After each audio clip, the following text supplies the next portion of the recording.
So just before we go on to part two, just to recap briefly on part one, what we covered in part one. So part one, we spoke about some basic concept of investing, what are asset classes, what's diversification, etc. We also looked at the difference between saving versus investing, understanding that investing is more long-term and beating inflation is a key feature of investing. Of course, the power of compound growth and the effect that time has on growing your wealth. And then we ended off with the psychology of investing, which shows that investing is not just about the numbers, but also our behaviors that we have while we invest. Tonight, what we're going to look at is we're going to start looking at some investment products, starting with what is known as collective investment schemes, but more popular known as unit trusts. Then we're going to look at tax-free savings accounts, retirement annuities, and how does one actually go about deciding where to invest and choosing an investment portfolio. Sorry, it's just somebody want to enter. Sorry, it's just somebody that wants to enter. Excuse me.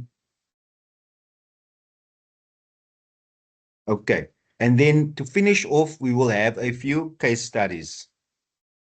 Now, firstly, what are collective investment schemes, also known as unit trusts?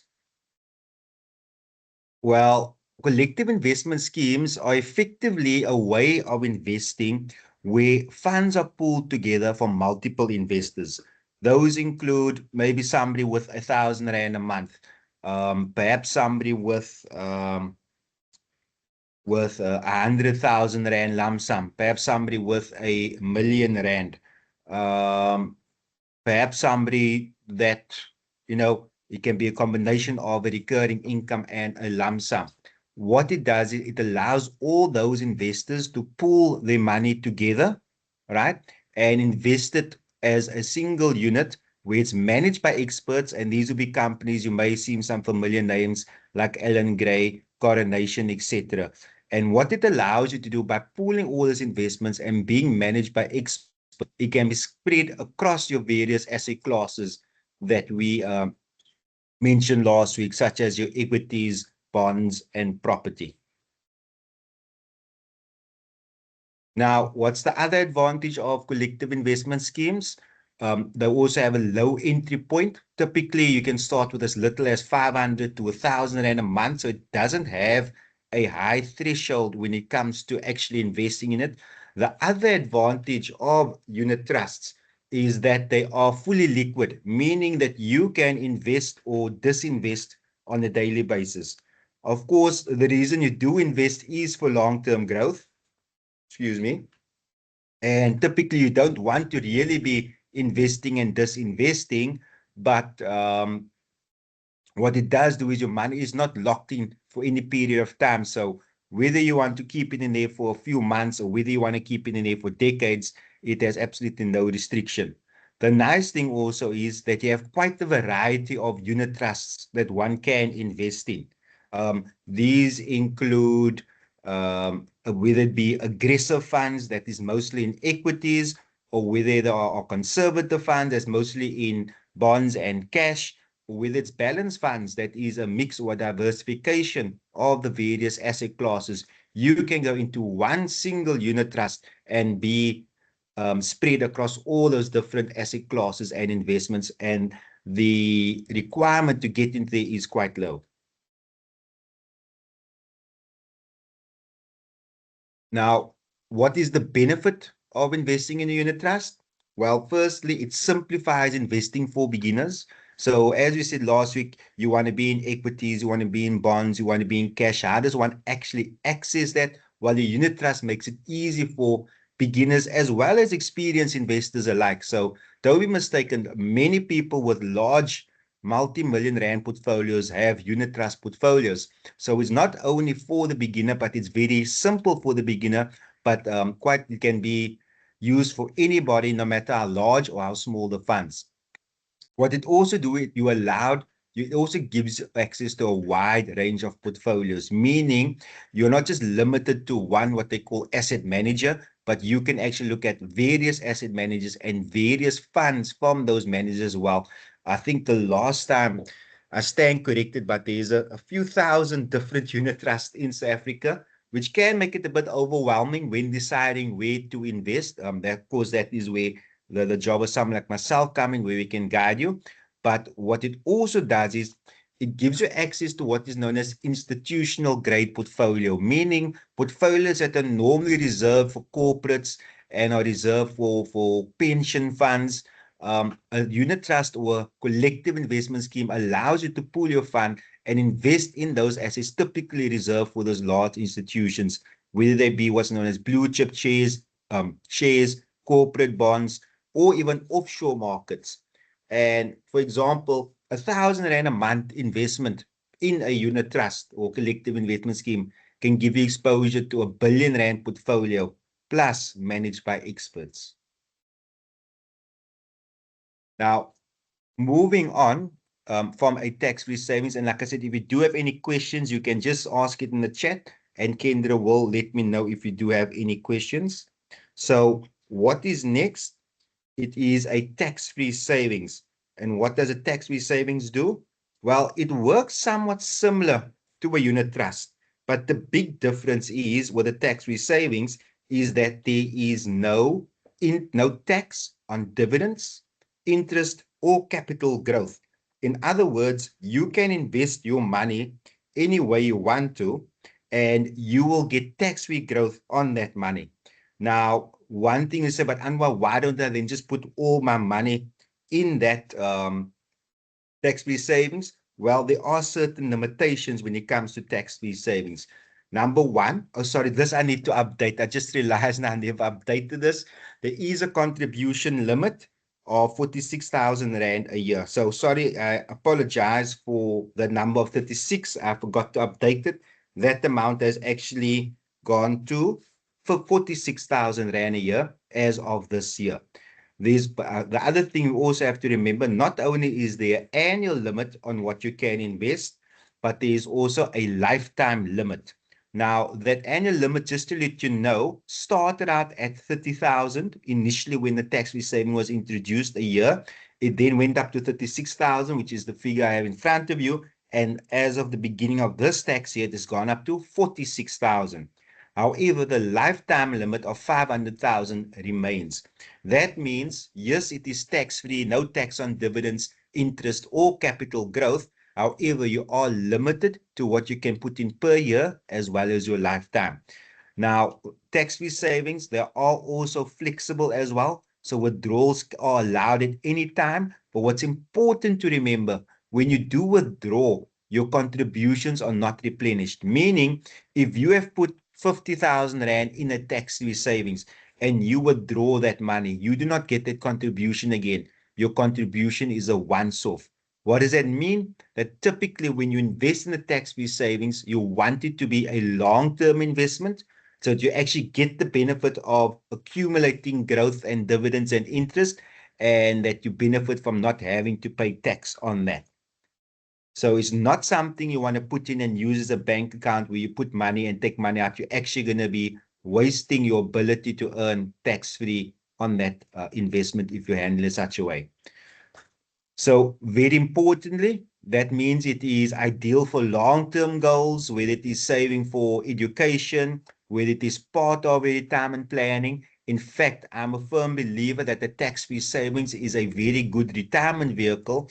Why? If you combine it with the effect of compounding and you can start contributing quite early, you will end up with a large amount of growth, which is completely tax-free, which you can then use to supplement your retirement income. Also, you get many different, it also allows you to invest in various types of asset classes, be it shares, be it something called exchange traded funds, which work somewhat similar to unit trust, but once again also gives you access to a variety of investments, or even cash if you so wish to invest. Of course, the big benefit is with your compound growth, you get to reinvest your tax-free returns for exponential growth. So if we remember last week when we spoke about and showed the example of compound growth, and our 10,000 Rand over a period of 30 years can become 170,000 Rand, with a tax-free savings, that entire growth is available to you tax-free. So of course, what's the benefits? It maximizes your returns by eliminating what is known as tax drag. Now, what does tax drag mean? Effectively, when you invest your money, there are two elements which drags your performance of your investment. Right? What are those two things? The one is the tax you have to pay on the investment. So paying tax on investment effectively reduces your net return. The other thing also is cost. Having costs that are too high also reduces the return. So typically we talk about two elements that drag your investment performance, which slows it a bit. Number one is the tax you have to pay on there. And number two is the cost on there. So you want to obviously not go into investment products that are expensive. At the same time, you want to also benefit where you don't have to pay tax, such as on a tax-free saving. Of course, it's perfect for young investors. Why? They have that time to allow it to compound or as a supplement to your retirement savings. Now, the other thing to remember, even though it is considered to be a long-term investment, it is flexible. So you're allowed to hold multiple asset classes, just like a unit trust, whether it be equities or stocks, bonds, cash, within a tax-free wrapper.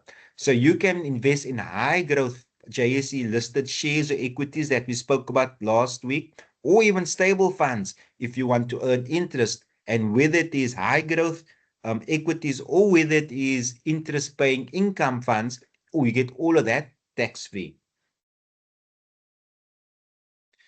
Now, moving on to what I call the third of effectively what I would call your fundamental investments. So your unit trust, as I would call your Swiss Army knife of investments, very useful in many situations. Then you have your tax-free savings, which of course gives you that benefit of, well, tax-free growth.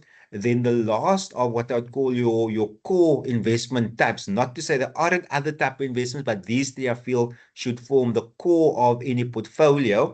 Or at least one of them, as you grow your portfolio, as you start or grow your portfolio, is something called retirement annuities. So what is a retirement annuity? Well, a retirement annuity works from an investment perspective similar to your unit trust. In fact, you sometimes get unit trusts that are structured as retirement annuities as well. But what is the benefit of a retirement annuity? So a retirement annuity is one of the three types of retirement funds that falls under the Pension Funds Act. One is a pension fund, and another one is a provident fund that you may have heard of, or you possibly have at your work. And with both of those, you need to have what's called the employer-employee relationship, meaning you have to do it via your company. Now, a retirement annuity is a retirement investment that allows you to get the same benefits of a pension fund, but you hold it in your own personal or private name. There is no need for your employer to be involved with the retirement annuity.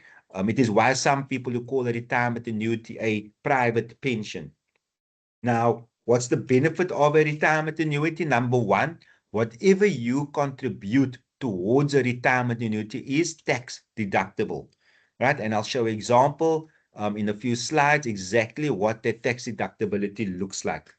Next, and what is a tax deductibility? Well, up to 27.5% of your income. So if you contribute any amount, which is up to 27.5% of your income, so in other words, for every 10,000 Rand, 2,750 Rand, if you contribute up to that amount, is tax deductible. And I'll show exactly what that looks like from practical purpose. Up to a maximum contribution of 350,000 a year. So it's quite a high threshold that one has to meet to actually go over in order to no longer be tax deductible. However, along with that tax deductibility, we also need to understand that it does, unlike your tax-free savings and unit trust that is fully accessible and liquid, your retirement annuity does have a lock-in period where your funds are only available after the age of 55. Over and above that, when you do reach the age of 55 or older, when you do want to take your money out, you're not allowed to withdraw the full amount out. You must at least use 2/3 of that money to purchase what is known as an annuity or lifelong income. So the purpose of a retirement annuity is effectively to put money away for retirement, benefit from the tax deduction, and when you do retire, that money then gets converted into an income investment.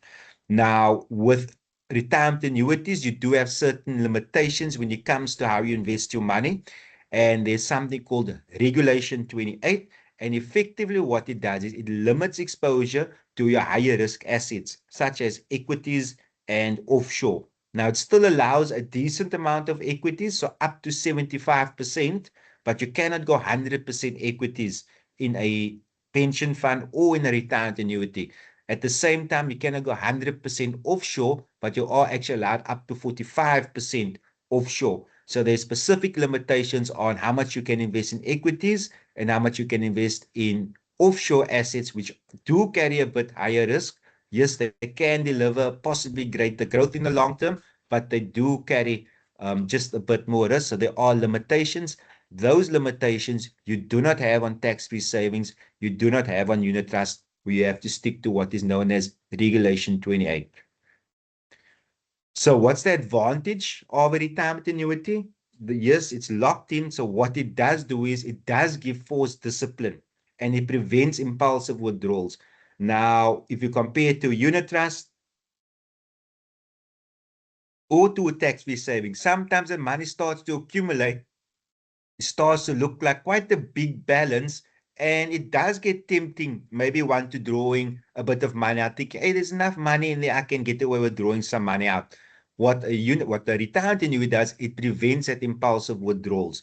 Now, of course, some of you may have been familiar or heard, it's been in the news for the last couple of years about the two-pot system where you can withdraw a certain portion of your retirement annuity. Bear in mind, if you do, you are quite heavily taxed on that amount, and it is not recommended that it is ideal thing to do to draw out of your retirement annuity, even though you do have your so-called two-pot system where you can make a partial withdrawal. Now, the other benefit of a retirement annuity, besides being tax deductible, the growth in the actual retirement annuity is also tax-free. So you get the tax deductibility, you get the tax-free growth that you get with your tax-free savings. So you do get that tax-free growth, right? And of course, once again, with the tax-free savings, as I mentioned, you benefit by not having that so-called tax drag and the compounding without tax. What's also important is from an estate planning point of view, you will nominate beneficiaries on your retirement annuity. And if anything were to happen to you, unlike your tax-free savings and your unit trust that has to go via your estate and via your will, your retirement annuity, you can nominate direct beneficiaries. And on top of that, it does not attract any estate duty and executors fees, with one or two technical provisos if you do exceed certain amounts. But for all intents and purposes, if you pass away, your retirement annuity value does not attract estate duty and executors fees. Obviously, if you want to learn a bit more about estate duty and executors fees, we will be covering it in next week's webinar when we talk about wills and estate planning. So there's quite a few benefits from a tax perspective when it comes to retirement annuities. So of course, what it used for, it is primarily a provision for retirement income, whether you have a pension fund and you want to supplement your retirement income, or you don't have a pension fund and you need to have your own private retirement fund. It can fulfill both those roles. What it also does is it reduces your taxable income today. So for example, if you contribute 100,000 Rand to a retirement annuity, that could save you 27,500 Rand in tax. On the next slide, I'll show you exactly how that tax deduction works. Here's another benefit that many people don't know, that any money in a retirement annuity, remember I said you don't pay any estate duty when you pass away? Well, the fact is that it is protected and it doesn't technically fall in your estate. So any money within a retirement annuity, or is it protected under the Pension Funds Act under what's called Section 37A. So even you face bankruptcy, even if you owe the bank money, if you were a business and the business owes bank money and they come after you, creditors cannot attach your retirement annuity funds. So that's very important. If you've accumulated quite a bit of money in retirement annuity and for whatever reason you find yourself in trouble, they can take your unit trust, they can take your tax-free savings, but they cannot take your retirement annuity funds. It is protected from your estate. Now, what exactly would a retirement annuity tax deduction look like? Well, in this example, we have two people, both with a 30,000 rand salary. If we look at example number one, with a 30,000 salary, the estimated pay as you earn is 5,317 rand, meaning that the net take-home pay is 24,683 rand. Now, had that person contribute to retirement annuity, and let's call it a 2,000 rand a month. So 2,000 rand a month, a contribution is well below the 27.5% that you can. So the full amount is tax deductible. What does it mean? It means that your taxable income is no longer 30,000 rand, but is actually 28,000 rand. And what happens is you now pay your pay as you earn on the 28,000 rand, reducing to 4,906 rand, which increases your net take home pay to 25,094 rand. But if we just look at the per monthly impact, that is 411 rand that you get back in tax, or just under 5,000 rand for the year. For practical purposes, what does it mean? It means that you have contributed 2,000 rand to a retirement annuity on which you're going to get tax-free growth, right? But that 2,000 rand contribution, you're getting back, let's call it 400 rand. So the net effect is that your 2,000 retirement annuity contribution actually costs you 1,600 rand. If you look at it from that perspective, why you're actually getting 400 rand back. So whether you take that 400 back and put it into your pocket, or what some people even do is they take that amount and put it back into retirement annuity to get a further deduction. But regardless, we can see here that it is a way of where you can put away amount of money. And in this instance, 20% of your retirement annuity contribution is actually paid to you by the taxman for all intents and purposes. Now, knowing these things, so last week we spoke about asset classes and diversification, etc. This week we spoke about the three what I would call fundamental investment products. Not to say there aren't more products, but these are typically the products that you start your journey with. And to be honest, in most cases, the only products you would actually need, because there's quite a variety of funds you can choose. So how does one go about making a decision where to actually invest your money, which product, which portfolio? Well, first you have to do is you want to choose your investment vehicle. So investment vehicle, your investment product, that is your tax-free savings, your unit trust, also known as your collective investment scheme, and your retirement annuity. So what you're going to do, first thing you're going to consider, what are your financial goals? Is it short term, 1 to 5 years? Is it medium term, 5 to 10 years? Is it long term, more than 10 years, right? Because obviously, if you're doing a short-term investment, you are not going to put it in a retirement annuity that is effectively locked away until the age of 55. What you also want to know is your time horizon. How soon do you actually need to access that funds? Do you need to start taking it in a year's time, 2 years' time, 5 years' time, etc.? Also, are you comfortable with market volatility, right? That will determine, are you willing to take on a higher risk and have more equities, or are you less comfortable and you're going to go a lower risk that's going to be more in bonds and cash? Or do you want something somewhere in the middle that is moderate, that is going to be diversified across all those asset classes? Of course, you want to consider tax implications.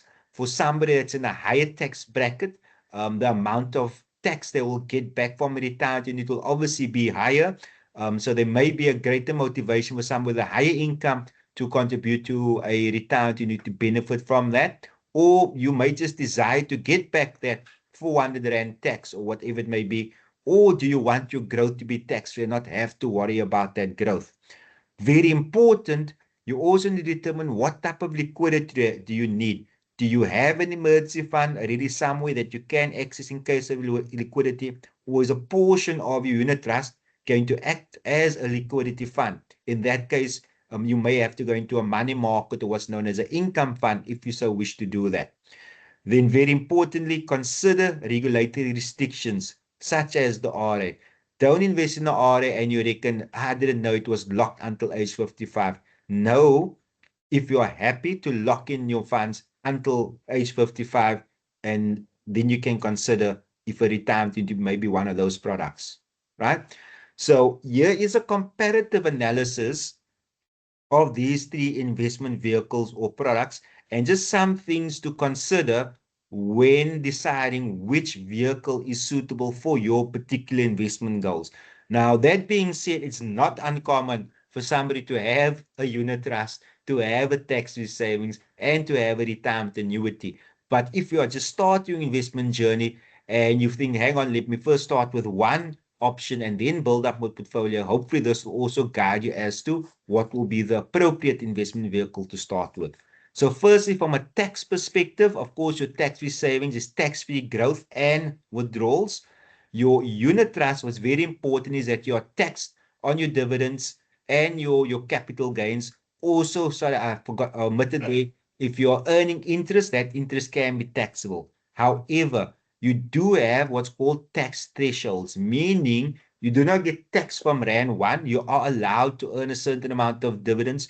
You are allowed to have a certain amount of capital gains every year. You are allowed to earn a certain amount of interest tax free before you meet those thresholds. So typically when you're starting out, tax won't really be an issue on a unit trust, only when you start to accumulate so much. And that will typically start being from around about the 400, 500,000 mark, with interest, maybe tax on interest or capital gains on dividends may become a factor. Of course, a retirement annuity, not only do you have tax-free growth, but you also have tax-deductible contributions. Now, if you look at your tax-free savings, yes, it has flexible withdrawals, but ideally you do not want to withdraw from it on a regular basis. Your unit trust has daily liquidity. In fact, you can even use a unit trust if you have a lump sum to invest and draw an income from a unit trust by selling off on a monthly basis. Lastly, as you said before, a retirement annuity is locked in until the age of 55. Doesn't mean you must take it out at age 55, but it is locked in until the age of 55. Only then can you access that unit trust. And also, as I said before, you do not get access to the full amount of capital. You have to at least invest 2/3 into an income producing investment product post-retirement. Now, in terms of flexibility, in terms of where you can invest, no restriction with the tax-free savings. You can invest in a full equity fund if you wish. You can invest fully offshore if you wish. Same with the unit trust. Well, the retirement annuity, you are governed by what is known as a Regulation 28, as I spoke about previously, where you are limited to the amount of money that can go into offshore portfolios, and you are limited by the amount of money that can actually go into equities, right? Now, what's also important is are your fees. Tax-free savings tend to be quite cheap depending on the portfolio you choose. It can vary anywhere from 0.5% to 1.5% per annum. On average, your unit trust typically anywhere from 0.5% to 2%, and your retirement annuities typically anywhere from 1% to 2%. As a guideline, you don't really want to be paying much more than 2.5% as an upper part of investment. If you do have investment and the total cost is going more than 2.5% per annum, you may want to look if the investment product might be expensive or the portfolio might be expensive. But typically 2% and under is what you should expect to pay in total. That means what you're paying for the product, what you're paying for the portfolio, and what you're paying for a financial advisor if you're working through a financial advisor. In total, it shouldn't cost you more than 2% per annum, all inclusive, right? Now, from a estate planning perspective, your tax-free savings is subject to estate duty, right? The tax efficient beneficiary payouts, meaning that your beneficiaries still benefit from that tax-free growth if they were to inherit it, but it is subject to estate duty. Your unit trust, subject to estate duty, and for those not familiar with estate duty, we will of course discuss it next week when you tweak about wills and estate planning. And this is a nice thing with retirement annuities. It is not subject to estate duty, meaning if you pass on and you have money in a retirement annuity, that will not attract estate duty. Even post-retirement, when you now invested that retirement money into your post-retirement income vehicle, that money also does not attract estate duty. So it is very tax efficient upon passing away. In fact, sometimes high income people actually use retirement annuities as a way to pass on money in a tax efficient manner. So it can actually be used as a estate planning tool if we have a large estate. Now, we've spoken now about what investment vehicles or products to do. What we also need to remember is within that vehicle, we're now going to have our portfolio. And of course, our portfolio is made up out of our various asset classes.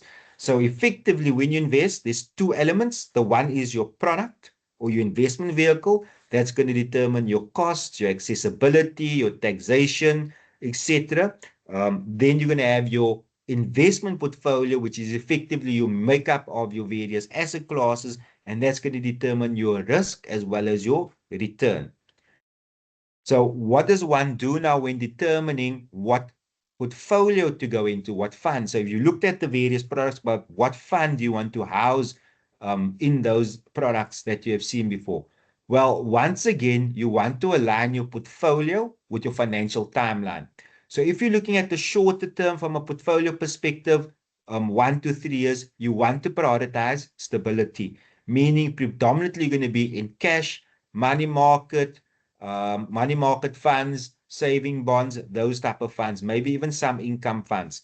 If you're looking at more medium term, 3 to 10 years, you're looking for a balance of both growth. So you're going to have some equities in it as well as safety. So these could be balance funds as well as income focused unit trusts that look at paying whether it be income in the form of bond yields or dividends, etc. But here you're looking at something that's somewhere in the middle. If you're looking at longer term, 10 years plus, you want to embrace volatility for growth. And here we want to look at having exposure to your equities and also offshore markets. So if you remembered last week, yes, with equities, we get greater short-term volatility, but in the long run, it produces greater long-term growth. Now, how does one then determine what your split should be between the various main asset classes? Well, if you're conservative, you're looking at least 70% in bonds and cash and no more than 30% in equities. Sometimes maybe even going down as low as zero, but no more than 50%. With a moderate portfolio, looking at approximately anywhere from 50 to 60% in equities, with some in bonds, and then about 10% in alternatives. Remember, that's your property, your gold, your commodities, etc.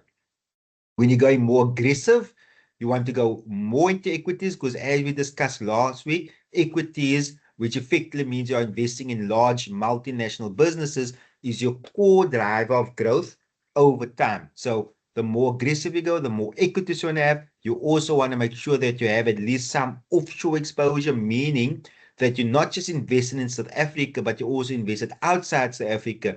And that may mean in various, for example, in shares such as Samsung, Toyota, Apple, etc. Of course, you do not go buy that individually. That is managed via the various fund managers we spoke about earlier.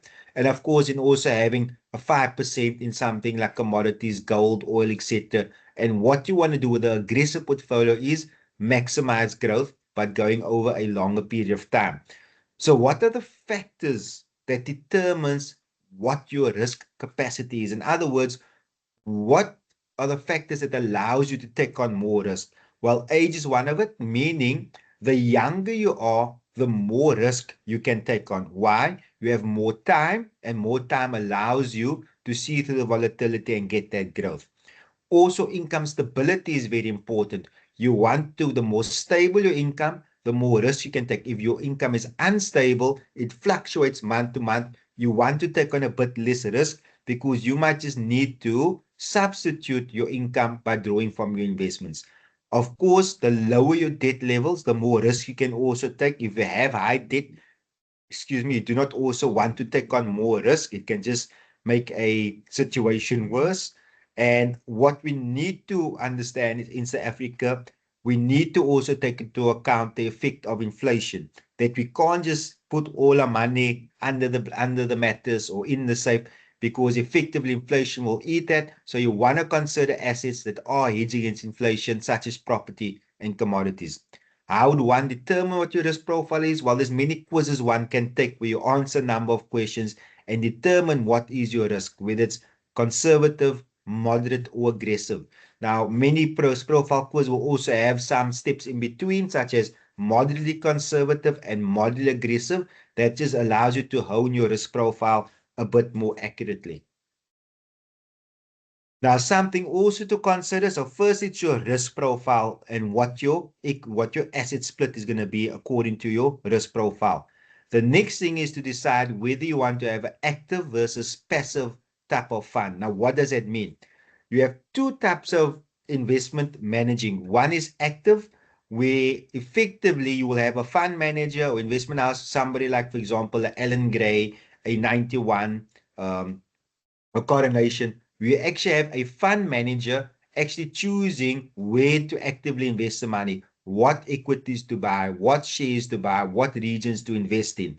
Now, what is the pro of it? It has the potential to outperform your general market by having an expert fund manager selecting which shares to invest in.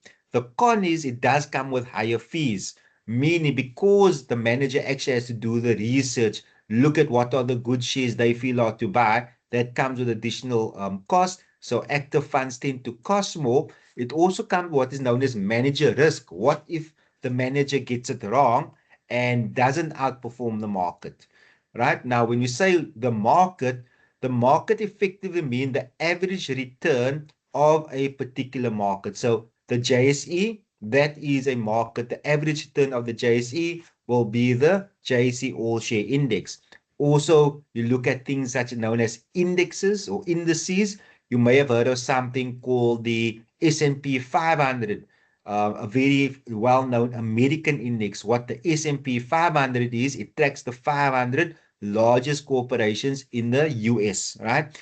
You may have heard of something called the NASDAQ index in America. The NASDAQ index tracks all the tech companies, your NVIDIA, your Microsoft, your Apple. There's also something called the MSCI World Index. The MSCI World Index tracks the average of all the markets across your major markets in the world. So what are indices? And they basically track certain markets. And passive investing says that instead of us trying to choose which funds or which shares to buy, we will simply track a particular market, right?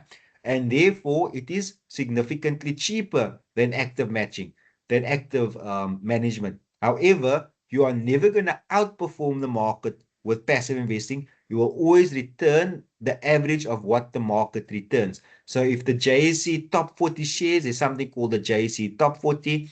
If you invest in the index that simply tracks that, you will simply do what they do and you will get the good along with the bad, right? With the active fund manager, they try to look out for the good and exclude the bad. Now, there are many arguments about which is better. Roughly 10 to 20% of active managers actually outperform the market, but those that do sometimes do so significantly. Where you typically see the benefit of an active manager is when the market is going down, that they are able to take what is known as a more defensive position. Whereas if you're purely investing in a passive fund that's simply tracking the market, like I said, you have to take the bad along with the good, right? Now, the next thing is active versus passive. What you also need to understand once again is how do we now diversify into our various asset classes? So there's two ways we can do it. We can have what's known as building block funds. So you have individual funds for your different asset classes. So a particular fund for equities, a particular fund for bonds, etc. Or you can go the simpler way, which is asset allocation funds, where all these asset classes are already put together in a diversified fund. So for example, if you want to build a portfolio and you want to use the so-called building block method, an example to say, take something like the Nedbank Property Fund, which is now your real estate, and you're going to combine it with the Absa Bond Fund. So now you have two different building blocks with two different asset classes, and you're going to put it now together as your portfolio. The pro is you have full control over exactly how much of each asset class you do, and you can optimize your tax by working with building block funds, right? By maximizing your tax exemptions. The con, of course, it requires expertise and it is time intensive building and putting together this portfolio into a balance that works for you. The example that I often do prefer and I do recommend for investors is rather to look at something called asset allocation funds. And these would be funds where it's a premix of your equities, bonds, cash, etc. And of course, the pro is its simplicity. It automatically rebalance according to what the fund's rules are, also known as the fund mandate. Example, I put here something like the 91 Opportunity Fund as a mix of many asset classes. The only con is it has less flexibility where you cannot specifically want to buy of one asset class compared to another.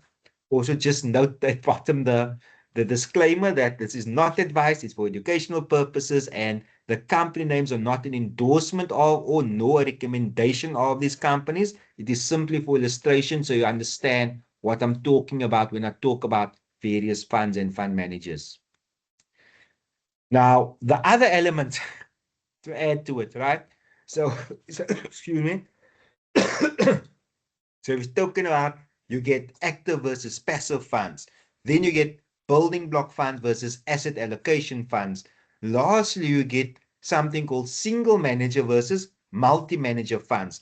Now, remember when I spoke about those different active managers? Well, you can have a fund that's managed by one manager, or you get what's called the multi-manager funds, where you actually have a variety of different managers in a single fund, right? So what's the single manager fund? An example, say something like a Coronation Balance Plus fund. What you get is they will have a particular strategy how they invest. So yes, balance means it is an asset allocation fund, but it is a single manager asset allocation fund. So only one manager. The advantage of a single manager fund, they have a clear strategy and typically it has a bit lower fees. The con, of course, that's an over-reliance only on one team's performance. So if you invest in a Coronation Balance Plus fund, you are reliant on Coronation doing a good job of investing that fund. Not that they haven't, but obviously you're reliant on one manager. And sometimes a manager can have a bad year. A multi-manager, on the other hand, you'll have a company which actually goes and looks for a variety of different managers and combine those managers or sub-managers into a single fund. Example, for example, would be Old Mutual, who themselves have single manager funds, so don't get confused, but they also have multi-manager funds. So Old Mutual multi-manager balance fund may have, for example, Coronation Balance Fund within that fund, and maybe Allan Gray, maybe 91 as an example. So there were multiple fund managers within that fund. Of course, what the pro is that you have diversified expertise and you're not exposed to the risk of a single manager. The con is there is an additional layer of fees that the main manager charges. Of course, but like with any trade-off, when you do get more, it does cost a little bit more. So let's now take that information, meaning we looked at the various investment products and vehicles. We looked at the various type of portfolios and the varieties thereof, whether it be active versus passive funds, whether it be single manager versus multi-manager, whether it be building block or asset allocation funds. Let's look at how one would put that together in a practical example or examples. So let's look at scenario number one. Once again, not advice, for educational purposes only. So let's take, for example, a young professional that's looking for long-term growth and they have a high risk tolerance. So here the goal is to maximize wealth over a period of 20 years plus, understanding the benefits of compounding. What you could, for example, look in this instance would be something like a tax-free savings. Why? because of the long time frame, you're going to get tax-free growth on your equities as well as any other asset classes that you will or want to invest in. You do have the flexibility to withdraw if push comes to shove, although remember contributions not replenished, and it's ideal for compounding over decades, right? An example is if you invest 3,000 a month in a tax-free savings in an equity index fund, right? At the 10% annual growth, that would grow to over 3.3 million rand tax-free over a 20-year period. And if you think that's far-fetched, well, if I can tell, I'm turning 50 in about a week and a half, and that's just going back to the age of 30. So even you were 30 years old, by the time you're my age and you put away 3,000 rand, you'll be sitting with 3.3 million rand. Of course, I do wish I had a time machine that I could do that for myself. Unfortunately, not. So the next best thing I can do is recommend to someone that maybe has a time frame that they can look at something like that. Now, scenario number two, let's look at the middle income earner. And what they want is they want diversification and they want moderate risk. So someone who wants a diversified portfolio for medium-term goals, perhaps it's an education fund. Here you can look at something like your collective investment scheme / unit trusts. Why? You get your professional management. Sorry, I don't know, there's a bit of an open bracket there. A low entry point where you can start investing from as low as 500 a month. You also have liquidity, so you're not locked into any time frame. And of course, you can diversify across all your asset classes, be it equities, bonds, and cash. An example is simply investing 2,000 a month in a balanced collective investment scheme unit trust and achieve moderate growth with reduced volatility. Now let's look at another scenario, a high income earner and they want tax efficiency and they want the investment that is retirement focused. So here the goal would be to reduce taxable income, remember our example earlier, and save for retirement at the same time. What one would look at in this instance would be a retirement annuity. Why? You're going to benefit from a tax deduction on the contribution. So the higher your tax bracket, the more tax you get back for what you contribute. Also, you get the tax-free growth until withdrawal at retirement. Now, yes, you may be taxed on a portion at retirement, but it is most likely be at the lower bracket. Of course, if you are a business person, creditor protection under the Pension Funds Act. And just an example, a 300,000 contribution to RA can save 82,000 Rand for a higher tax per year in taxes annually and grow funds in regulation to net compliant portfolios that are not too aggressive. And then finally, we look at scenario number 4, where you may have hybrid goals. You may need goals that require short-term flexibility, as well as some goals that is more meant for long-term securities. For example, you want to save for a house in 5 years' time, but you also want to plan for retirement in 20 years' time. In this instance, your one product may be a unit trust for the 5-year goal and a retirement annuity for the retirement goal. Of course, the unit trust for medium-term growth, unrestricted withdrawals, and retirement annuity, of course, the tax benefits as discussed previously. And once again, showing an example how you can diversify between the two different vehicles. So what does that decision flow chart look like? Do you need tax-free growth and flexibility? You're going to be leaning towards a tax-free savings. Do you want diversification and liquidity? You're going to be leaning towards your unit trust. Do you want to prioritize tax deductions and retirement? You're going to be leaning towards a retirement annuity. And of course, do you have different goals? Well, you can mix and match those 3 products in order to align to those goals. So putting it all together, what do? Step by step, we define our goals. Is it retirement? Is it education? Is it how long is that term? You assess your risk. Do you have a conservative, moderate, aggressive risk profile or somewhere in between? Once you determine that, choose your vehicle for that choice, for that objective, then choose your strategy. Now, remember earlier you spoke about active funds versus passive funds, etc. Well, often what works is actually combining the two, having a combination of active funds and maybe even mixing up the managers by maybe having a variety of managers or a multi-manager along with a passive fund where you track the market with a lower cost. So you can look at mixing passive and active strategy, which is something I often do, and then rebalance annually.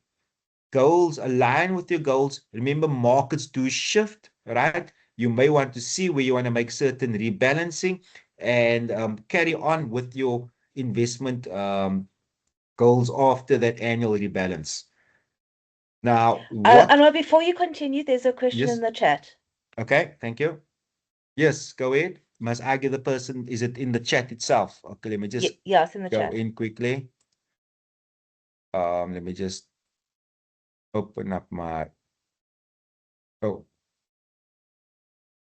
Um. Read it. I can read it to you if you Okay. want. Okay. There. Got I've it. got it. I got it. I got it. I just had to. Okay. So is it the chat? Okay. So is it better to place fund in the RA and not also open a tax-free savings?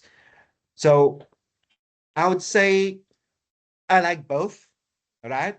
I do like the tax deductibility of a retirement annuity, but what I do like about the tax-free savings is that you are not limited to what you have to do as your money grows, right? So if you all had to ask me, I feel a 1-2 combo with the R and a tax-free savings is the ideal scenario, right? If I had to choose only one, I'd actually go with retirement annuity because of the tax deductibility benefit, but I would encourage you to utilizing both towards your retirement savings, right?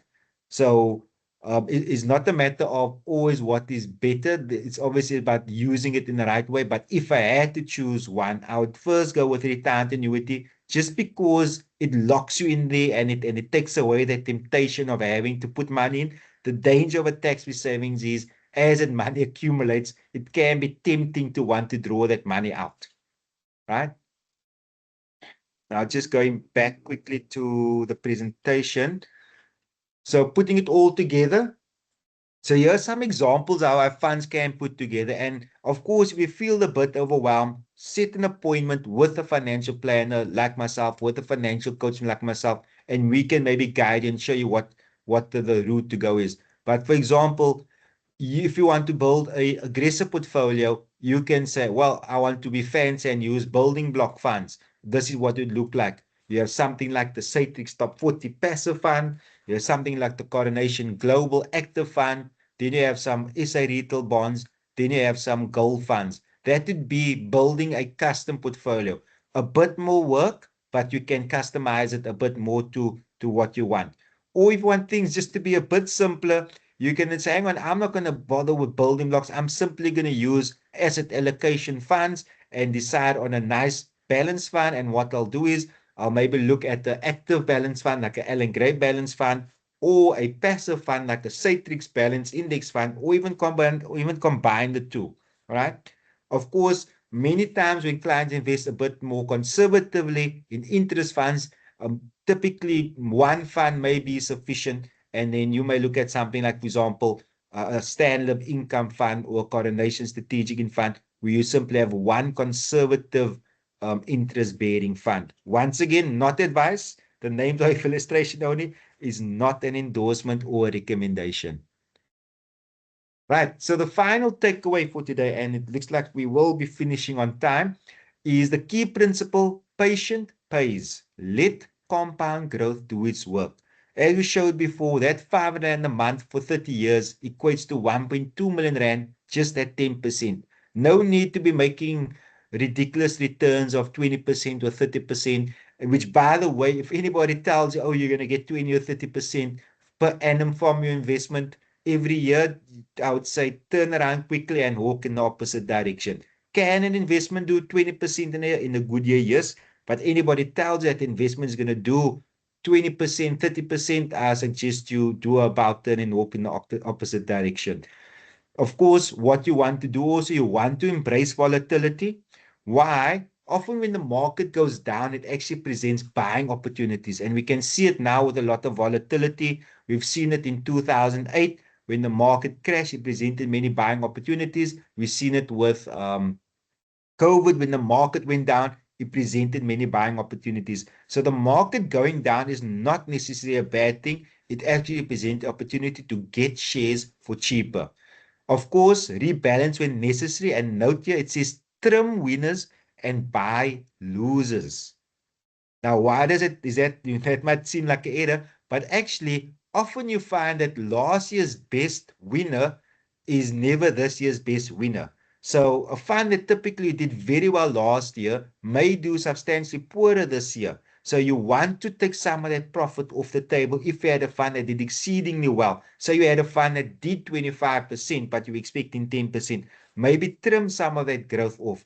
At the same time, you also want to look at the possibility of buying losers. Some funds that underperformed the previous year may be set up to perform going forward, depending on how that fund is managed, right? So a lot of times, last year's weakest funds tend to be this year's better funds and vice versa. Not saying you completely disinvest and invest funds, but sometimes you just want to rebalance, right? And of course, what we can see is, just as a case study, if you were a disciplined investor, if you stayed invested in a very simple top 40 index fund during the 2020 crash, the market rebounded by more than 20% in 2021, right? Now, that's not to say you're going to get the 40%, sorry, by 40%. That's not saying you're going to get the 40% return every year, but had you invested at the bottom of the 2020 crash, you would have gotten the 40% return. Now, I know it's hindsight, and at the time, it seems like everything is falling apart.